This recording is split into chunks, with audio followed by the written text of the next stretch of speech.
got my pay after the longest day. Now it's time for me to play. Oh, hello, Roanoke. Welcome to T-Bone's Best of Roanoke show, where we go after the best people, places, and things to do in our fair city. Big thanks to our studio band and my special guest host, Mr. G.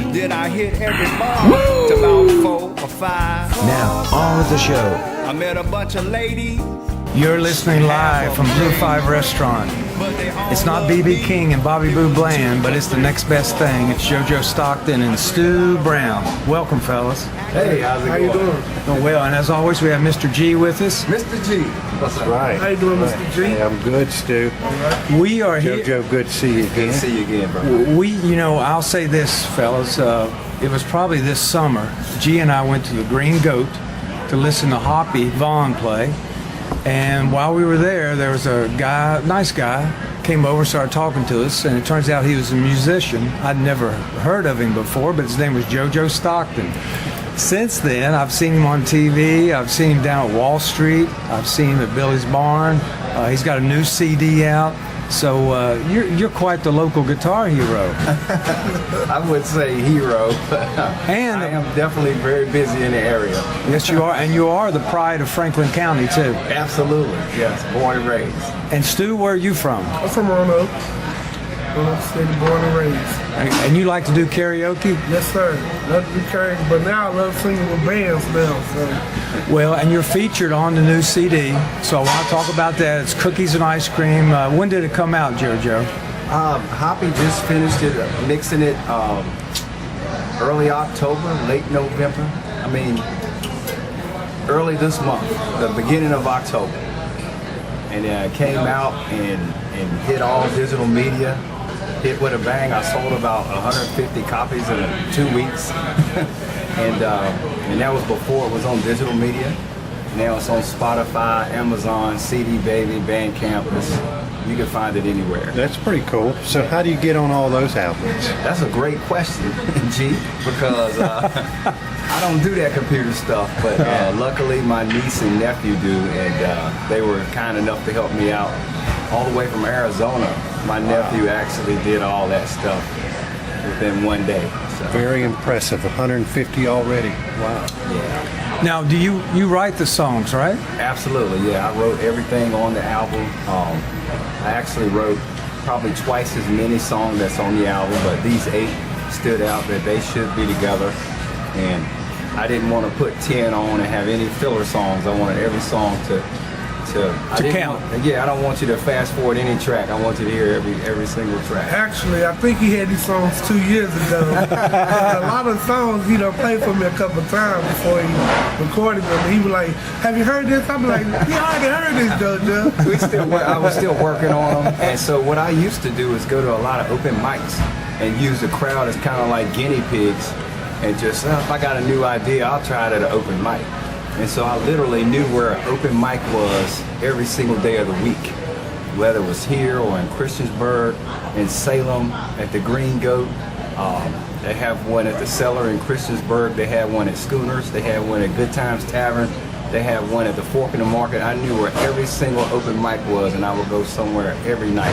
So that was your laboratory. That was it. I was determined to play every day if I could. You were the mad guitarist. Yeah, It's like karaoke. It's like you said, it's like an experiment. And that's how you would practice. A song, and that's how I would practice, and that's how I could come up with the songs. I'm like a rebel. I would sing things that people wouldn't think I would sing. So that's my... Tell us, we were at Billy's Barn and we saw you guys play, and you came out with that Journey song, and that totally caught me off guard. What was the song again? Don't Stop Believing. Yeah. My Journey. Yeah. Nice version of it. One of my favorites. Yeah, very nice version. Well, for people who buy cookies and ice cream now, they're listening to this, JoJo and Stu, what can they expect to hear? Oh, well, first you can't be shy, but you listen to, I'll use the word edgy. I won't say it's raunchy, it's not raunchy, but it is edgy. And the title will make a lot of sense once you hear the CD. And it's typical blues. Blues usually talks about love and lost love and happiness and a little bit of scandal. And so I covered a whole genre in this CD. And beginning to end, I put them in a specific order. And all of these songs are true at some point in my life. And so a lot of stuff, even the words of some of the songs, there's a story behind a lot of it. So there's a story behind the ice cream cone. Okay. Well, yeah, definitely, that was a true story. I can see that. Sound like you got to listen to it. I'm not alone. Read between the lines, brother. There you go. Don't read between the lines. It's amazing what you see people do. We perform. I see them perform this song out a lot. But I try to get them more confident, like, come on, JoJo, you gotta do this. But I understand how you feel, But it's amazing what you see people do when he sings ice cream cone and cookie monster, And you sang at least the ice cream cone, I think, at Billy's Barn, and it had a really good groove, good beat. Oh yeah, it was well, good. I'm glad it was good live in person. I'm glad you brought that up because the way I write, I almost call this album 3 in the morning. Because that's when I wrote all of these songs. I would get up in the middle of the night, maybe 2:30 to 3 o'clock, and I would just write. And if I didn't write it right then, and I say, oh, I'll write this tomorrow, it would be gone. I wake up the next day and it's gone. So I had to write at that time, and these 8 songs came to me within a matter of maybe 2 months. And like I said, when I write, you said it had a good rhythm. I hear the chords first. Everybody writes different. Right. I hear the chords first, so I'll sit there with the chords and I'll doodle around on the chords and I'll just mumble stuff, not even words, to that progression until the words show up. And if I force that process in any way, the song doesn't come out right. Don't force it. Right. If it don't fit, don't force it. Don't force it. And I just play the progression till the words show up, and then eventually something will stand out as a hook. And then I just build a song from there. Well, 2 of my favorite songs on the CD are 4 or 5 and Walking Down the Street. And both of those incorporate Stu there. Oh, yeah. How do you figure out, well, hey, this is where I might want to bring in Stu? How's that work? Well, I'll be honest with you, and not just because he's sitting here. I could have brought Stu in on any one of these tracks, and he would have made it that much better. Those 2 really stood out because I'm doing so much. We play as a duo sometimes. So when I perform that song live, especially 4 or 5, with the chord changes and the vocals, I'm kind of taxed. So I'm doing so much that he adds that extra. It kind of gives me a breather. There's no way I could do that and the chorus while I'm playing guitar and singing the song and usually playing cajon at the same time. So I definitely needed him on that in order to perform it live and have it sound similar to the CD. And then also Walking Down the Streets, that was just one, in my mind, I just heard his voice on that, and especially with the scatting, I really enjoy it. We do it live and he does the scatting. I'm like him, I watch the crowd when he performs, and when he goes into that scatting, it's phenomenal. Now, Stu, when you scat, is it just flow of consciousness, or do you already kind of have it out in your mind what you're going to say? It just flows. Flows. I never knew what scat was. I was young. My Aunt Janelle, she passed away a couple years ago, and she always say, you got an old soul. Because like I said, once I learned how to sing, that's all I would walk around the house doing.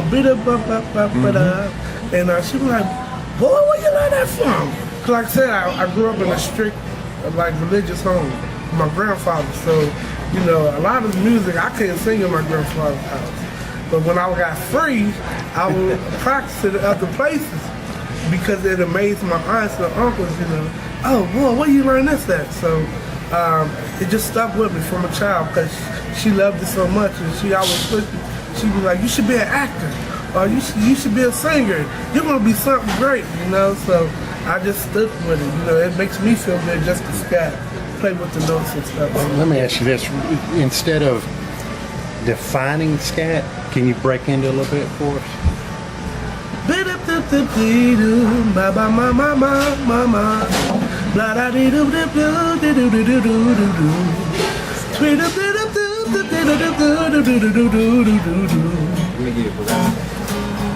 I'll put something together there.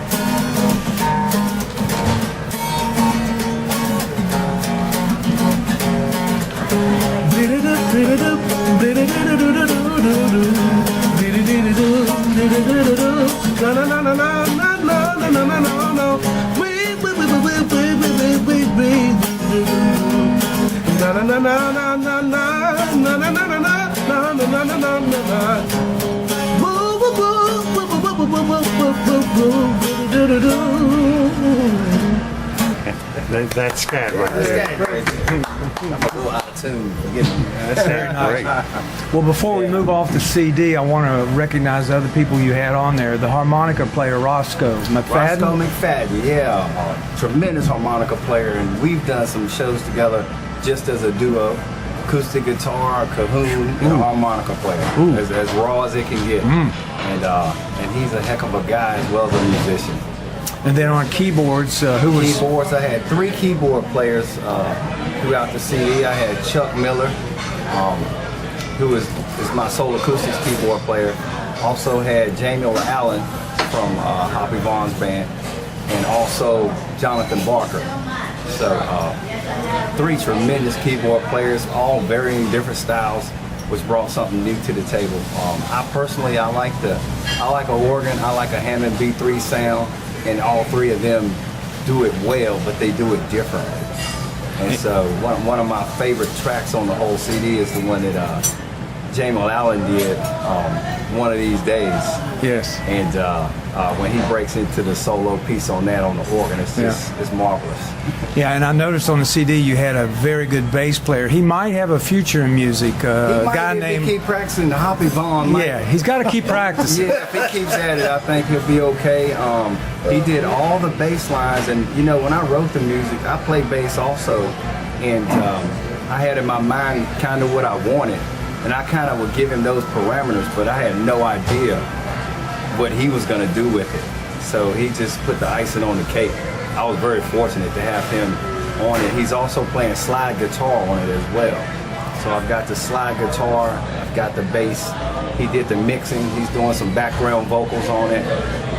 It's recorded at his studio. At his studio, and I'm hearing a lot of feedback about just the mix itself. How like people thought I went to some big studio in Atlanta somewhere to get these tracks Muscle done. Shoals. And it's just he's got the right combination and everything dialed in just right. And the drummer, Robert Vaughn, the man from Uncle. Yeah, man, Robert Vaughn, Hoppy's son is on the drums, as well as my drummer, Chris Ewell, is on the drums. And I'll be honest, I got 2 tracks on there that are straight ahead 12-bar blues. I got one drummer on one, and then the other drummer on the other track, and it's just enough difference to where they don't sound alike. So I think that happened, and it actually happened by accident. My drummer did the original track, and we lost it. I'm a snitch. Hoppy lost it. Hoppy lost my track, so we had to come and redo 2 of the songs that we already done. So by me doing that, I had to bring Robert in on the second take. And it actually worked out because the other 2 tracks would have sounded exactly alike. And Robert put a different feel and a different flavor. And he brings a little bit of jazz feel to it with the brushes. So it sounded great. And one other thing I noticed, and then we'll move on, but a lot of your songs would start off just 5 or 6 seconds in one direction and then shift. And I liked how that sounds. It's just a misdirection. Well, and it's kind of, I'll be honest with you, I'm glad you brought that up. It's kind of the way I write, because the actual song that's one of my favorite, a lot of people like, is 4 or 5. Yep. And so that originally was going to be, because if you listen to the CD, I tell my date of birth in there, and I tell my age. My age is 45, and this originally was going to be about being 45. Now that you've heard the song, it's nothing about that. So that's why it shifts, because I'll have an idea, and I'll do those chord progressions until the words show up, and it'll start one way, then it'll take its own life, and I just go with the direction that it's going in. And 4 or 5, just it took me back to a time where I worked in factories for about 10 years, and I used to get up at 4:30 in the morning. I'd be behind a machine, I'd get a 30-minute lunch. It'll take me 26 minutes to go get it and come back, 4 minutes to eat, and then I'm back on the clock. And so it was very hectic. So it starts off with, I just got my pay after the longest day. Now it's time to play, and you work hard, you play hard, we work, and Friday comes and you finally got 2 days off, and you blink and it's time to come back to work. So that's where the song took me in my mind, and then that's how the word showed up. Well, in about 4 or 5 weeks, you're going to be opening at the Harvester for Delbert McClinton.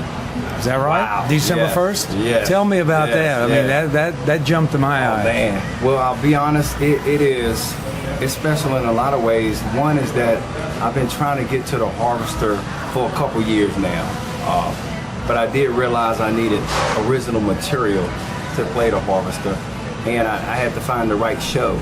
And so originally, I thought I was going to try to open for one of my idols, Buddy Guy, because he's down there a couple times a year, and that didn't work out. But I think it was a blessing in disguise, because as I listened to my CD, and I didn't mention Brian Mesco's on the guitar on a couple of these tracks, and so the feel that Brian brought to it was a kind of blues and rock in some of the songs.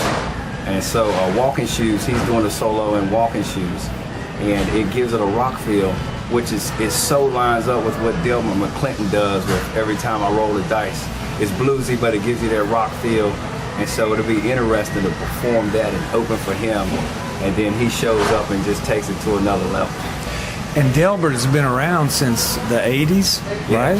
Yeah. At least yeah. that's where I remember him from. He's a legend. Yeah. Yeah, absolutely. So that's a good catch for you. It's wonderful. It's wonderful. And the second part to that is, as you said before, I'm a native of Franklin County. I was born and raised there. You know, it's such a small town. Everybody knows everybody. You know, and I've been playing there, and just like Stu, in churches. I played in almost every church as a guitarist for years before I ever played out my first time. So it'll be great. A lot of folks will come out, not just because of Delbert, but a lot of folks know me. After Jack is also on the program. They're wonderful. This is going to be, I can't see it not being one of the most successful shows they have this year. And that's December 1st. December 1st. Yes, sir. All right, get your tickets now. Get them. And you know, I was telling Stu, when I listen to you guys, I think of Kev Moe or Robert Cray. But what kind of musical influences have you had? Well, you just named two of them. Robert Cray, definitely. Like I said before, Buddy Guy. I grew up listening to Muddy Waters. My dad was a blues guitar player. His dad was a guitar player. My son is already playing guitar. He's probably gonna be better than me. But yeah, that's just Buddy Guy, Junior Wells. I mean, you can't recreate those periods in time. But you know, when you can sing a song, somebody asked me, what do you think a successful song is? What makes it successful? And I say if it's a classic. Right. If after you're long gone, people are still singing your music, it's a classic. And I mean, since I was a lad, a young guy, I could hear Buddy Guy, you know, Sweet Home Chicago. I don't know if he wrote it or not, but 10 years from now, somebody will be singing Sweet Home Chicago. So that's a successful song. Sitting on the dock of the bay. Yeah. I don't know how old it is, but as soon as you hear the bass line, everybody knows. Everybody knows. Let's do some dock of the bay. Let's do some of that. Oh.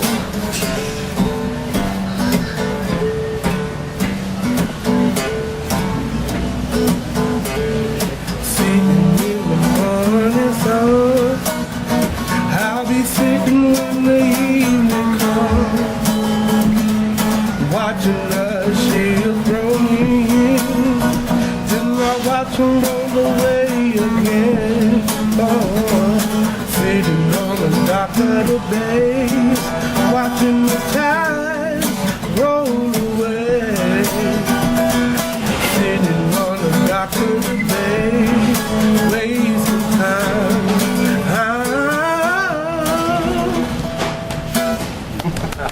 They can't get me started, then I keep on singing. But I'm out of tune, so I don't want to play that. Stu, who do you like to listen to? Like I said, I'm a rebel. Music is, I love people, so I would listen from rock and roll, you know, heavy metal. I do not go to country and listen to Chris Stapleton, maybe Uncle Hank, or listen to, go to R&B or whatever. It's about the mindset of people. Music brings people together. Music makes people happy. Music plays with people's emotions. So life brings about emotions. So why not take music and channel those emotions with life? Like you said, you talked earlier how you go through your eye situation, and I got the same thing. People wouldn't know it because I have the contacts to help me see. So, so I understand. And like I said, music just helps me get over that, because some days I might not feel like getting up because I'm like, I get up, I can't see nothing. But then I struggle just to put each contact in to help me see my kids. So when I think of music, I'm some of a rebel, because I'll sing anything I want to sing, how I want to sing it. Like I said, I used to go to different karaoke bars. People like, why are you at this karaoke bar? I'm like, who said I can't be here? And whoever's with me, I say, just sit down and relax. Watch this. So I get up and sing. I might get up and sing Simple Man by Leonard Skinner. Next thing you know, the crowd's going crazy. People come to the table shaking my hand. By whoever I'm with a drink, and I say, see what I tell you. Music makes people happy. Yes. Stu, in a way, music is church. Yeah. It's therapy. Exactly. Well, like I said, you can't sit right here and knock rock and roll or knock bluegrass or knock country, because in a way, that music or that genre of music makes somebody feel good about themselves. I agree. So when I look out in the crowd, I see all nationalities. I see people of different walks of life, high-collar people, middle-collar people, low-collar people. I say, let's bring them together. JoJo say, what you gonna do next? Just watch. Because as I'm singing, it's almost like spirits. It's like I'm pulling spirits, and I'm like, okay, we're going this direction. Somebody needs this. And what made me realize I knew what I was doing, because one day we was at Fork in the Market, and me and JoJo, we singing down there, and I don't know what song I was singing, but a guy walked to me after the show and said, thank you. You helped me from killing myself. And that made me feel like everywhere I go, it's almost like church, like you said, because you're healing people, whether they had a bad day at work, or they just want to have a good time, or they want to forget about life situation at the moment. It's healing. And I told JoJo, I said, and that made me feel good, and let me know we on a good direction, of doing what we're doing. Yeah, I agree. Music is very spiritual, if you let it be. And you reach people, and you don't even know you reach them. Exactly. Right? And you guys, you have a Wall Street series that you've done all summer. You finish that up with the big finale. Big grand finale is next Wednesday. So I've been doing this every Wednesday for about 7 months. So I think it's time to give it a rest and come out next year. But we've had some great shows. We had some tribute shows to Michael Jackson, some to Prince. We had some shows to the Beatles, Fleetwood Mac. We've got so many, good shows that happen. So I'm gonna get about 8 of the artists that perform, and Stu will be one of them. Carissa Morrison, Monte Gill, Catherine the Great. We've got a lot of artists that are gonna come, and it's gonna be like a cameo or a recap of the whole series. And that's coming up next Wednesday, 8 o'clock at Wall Street Tavern. Excellent. Speaking about church, I think a spirit's about to get out here with JoJo, it looks like. Well, I'm finally in tune. My good time's in. One more time, JoJo. Yeah, lead us out with Help me something. back. Cheaper to keep up. Cheaper to keep up. Cheaper to keep up. Cheaper to keep up. When that little girl make you mad, you wanna go upstairs and just pack your bags. But it's cheaper to keep up. Secret to marriage. It's cheaper to keep up. It's cheaper to keep up. Cheaper to keep up. When you look that judge in the face, you gon' wanna cuff the whole human race. But it's cheaper to keep up. Cheaper to keep up. Cheaper to keep up. Cheaper to keep up.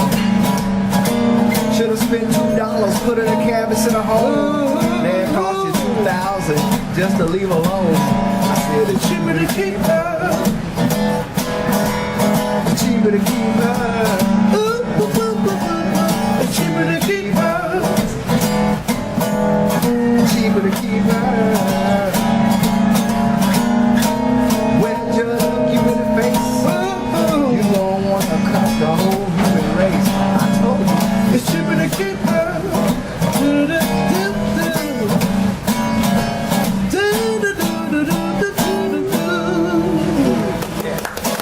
That's the secret of marriage. That's the secret of marriage. Just keep Hey, how long have y'all been playing together? 2 years. 2 years. 2 years. Yeah, It was an instant chemistry. Oh, you could tell. And walk in the kitchen. You could tell. We sat at my kitchen. He gave me the name of a song. I played it and he sang it, and we made the list that night. How long have you known each other? Well, we seen each other around. We've known each other because he sang in churches, I sang in churches. We've seen each other in a roundabout places, but eventually he was a singer kind of looking for a band, and I was a band kind of looking for a singer. And we had a mutual friend, Brian and Melissa Mesco, that recommended us to each other. And like I said, from the first time he came over, we sat in my kitchen. We made a list and we gigged that same week. Yep. Wow. Like a couple days later. And it was just a grind ever since, and building a good bond and a good friendship, and Yeah, you can see it. You can hear it. and the similarities between us, like how he supports every local musician, just like how I support every local karaoke bar, and we just brought that together and brought That's happiness. what it takes. It takes Yeah. partnership and support. We supported a good friend of mine, Delonte Clemens, last night. Mended Fences was on the rooftop of the Center in the Square, and I've known him since he was a little boy, and I mean very little. And so I said, you know what? I think they need more exposure in Roanoke. People need to hear this band. So that gig, that was originally a soul acoustics gig. We made it a Mended Fences gig so they could come and we just opened for them, and it was one of the best rooftop shows I've seen in a while. Yeah. Yeah, so support and partnership is an equal success. Well, we're going to wrap this up, pack it up, but I've got one burning question for you, JoJo. Yes, sir. You know, you have a daytime job working for the Roanoke Sheriff's Office. Yes, Have I you do. ever had a situation where someone appears before the judge and they look at you in your uniform and they go, wait a minute, I know him. that guy was playing at Wall Street. Has that ever happened? It happens more often than not now because you may remember a few months ago, all the departments was doing a lip sync challenge. Yes. And so I'm in the lip sync challenge video for the Roanoke City Sheriff's Office. And ironically, I'm playing basses, which is what I do anyway. So I happen to have my bass in the car, and we just came out and we did the lip sync challenge to Fresh Prince of Bel-Air. And it wasn't even acting to me. I actually was playing the notes to the song. And so yeah, when people come in, they may know me from that video, and like you said, they may know me from Down on the Market. Absolutely, Roanoke is very small. Yeah, it is. All right, well, what's the future like as we get out of here? What's the future for you I'll guys? tell you, the short-term future today is going to be a doozy. I'm working this man to death. Right after work today, we're going to Star Hill Brewery. We're going to play there from 7:30 to 9:30. And then from 10 o'clock till about 1 o'clock, we'll be at Core Beefing Company.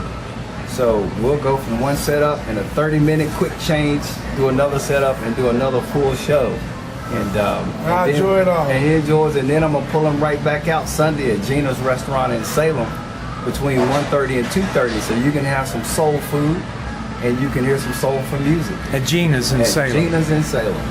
What street? Main Street? I think it's 4145 West Main Street in Salem. All right.